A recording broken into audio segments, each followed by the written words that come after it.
When the Cylons launched their nuclear strike against the 12 colonies, the devastation was near total. The opening episodes of Battlestar Galactica make this clear. Entire cities vaporized, planetary infrastructures annihilated, and tens of billions of human lives extinguished within hours. Yet the series also suggests that the apocalypse was not completely absolute. Beneath the ruins, pockets of human life endured. Through a few key episodes, we're offered fleeting but vivid glimpses of what survival looked like in that scorched aftermath. The miniseries and early Season 1 establish the initial reality. The attack leaves the worlds irradiated and burning, but communications intercepted by Galactica hint that some people may still be alive on the surface. However, the fleet's desperation to flee and the impossibility of rescue seal the survivors' fate. They are left behind. This haunting moral choice sets the tone for the rest of the series. Survival of the few bought at the price of abandoning the many. It's in Season 2, through episodes like The Farm and Downloaded, that the audience finally sees the post-apocalyptic colonies directly. These episodes reveal that the Cylons didn't simply destroy humanity and depart. Instead, they occupied the devastated worlds, particularly Caprica, where human survivors continued to live in hiding. The Caprica resistance, led by figures like Samuel Anders, becomes our window into the daily struggle. Guerrilla warfare, starvation, and the moral exhaustion of fighting an enemy that seems invincible. Caprica is shown as a ghost planet. Quiet, empty streets overgrown with weeds, the constant drone of Cylon patrols overhead. Humanity persists, but only as shadows of a civilization that once spanned 12 worlds.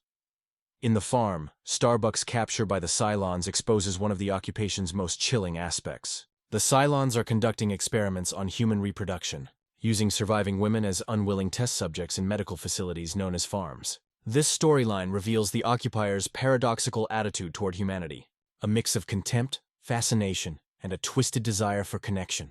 It's also the first time the series directly shows human survivors being exploited, not merely hunted. The Cylons, despite their mechanical precision, are seeking something profoundly biological, the ability to reproduce as humans do, and the survivors become their instruments.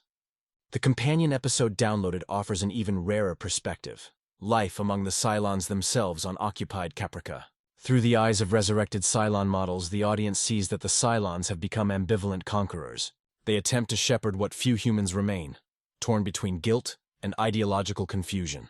The ruins of Caprica City become a stage for introspection rather than dominance. Cylons wander through the wreckage, debating whether annihilating their creators was truly divine justice or a terrible mistake. These episodes give the impression that the occupation was less about control and more about reckoning, an uneasy experiment in coexistence that ultimately failed. By the end of Season 2, in Lay Down Your Burdens Part 2, the Cylons abandon the colonies altogether. They withdraw their forces, leaving behind whatever remnants of humanity have managed to survive. The implication is both hopeful and grim. Some survivors may live on, but the larger narrative has already moved beyond them. The colonies are effectively graveyards, haunted not just by the dead, but by the people the fleet could not save. Across these glimpses, Battlestar Galactica paints a fragmented picture rather than a complete history. The show never offers an official explanation of survivors or a detailed account of their fate. Instead, it uses the ruins of Caprica and the stories of Anders, Starbuck, and the Cylon occupiers as moral and emotional mirrors. When the 12 colonies fell under the Cylon nuclear onslaught, civilization ended in a single day. Yet total annihilation rarely means total extinction.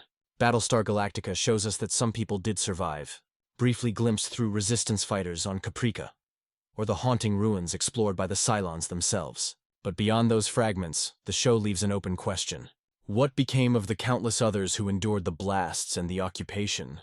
To imagine their stories, we can turn to 3 plausible survivor arcs, each rooted in the series' tone and logic, but illuminated by another universe of nuclear ruin, Fallout. Like the Vault Dwellers and wasteland scavengers of Fallout, the people left on the colonies would face a world poisoned, depopulated, and morally scrambled.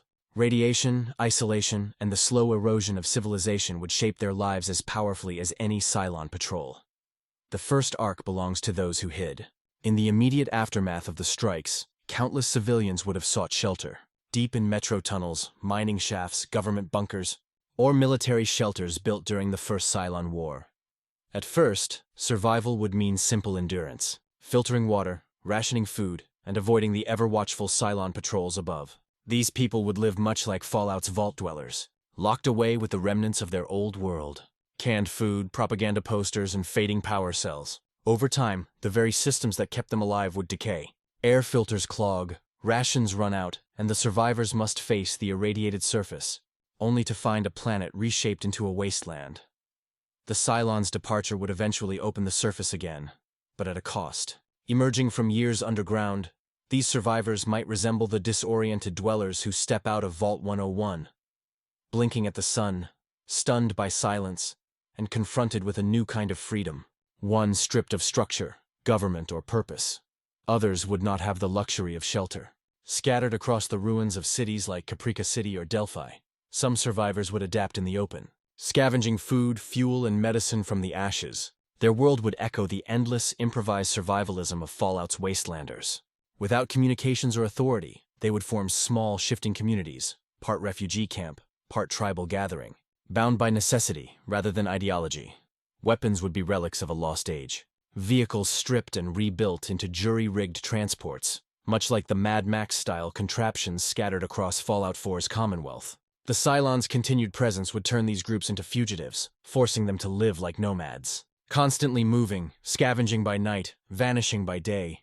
Some of them might even start to mythologize the past, speaking of the fleet as a kind of promised land, a legend of salvation drifting among the stars. In that sense, these ground-bound survivors would mirror the tribal societies that emerge in Fallout, fractured, half-remembering technology and worshipping scraps of the old world as relics of divine power.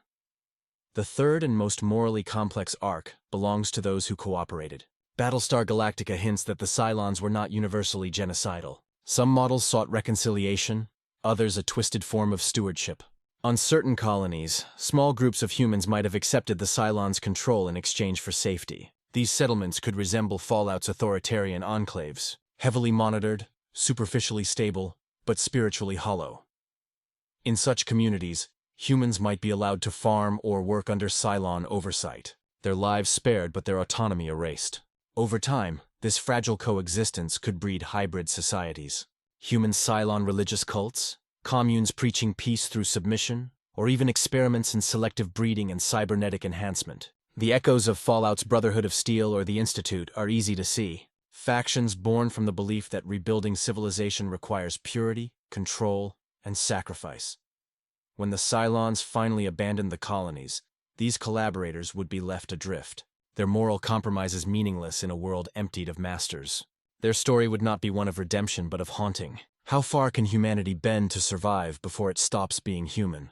The post-apocalyptic wastelands of Fallout thrive on irony, humanity's brilliance and stupidity colliding in a radioactive eternity. The remnants of the colonies exist in a similar paradox.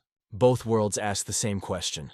If the end of the world doesn't kill us, what kind of people does it leave behind? In Battlestar Galactica, we never see the long-term outcome of those who stayed. But if we borrow the moral lens of Fallout, we can imagine it. A patchwork of bunkers, scavengers, and reluctant collaborators scattered across 12 poisoned worlds. Each group would create its own fragile civilization, some clinging to the old ways, others mutating into something unrecognizable.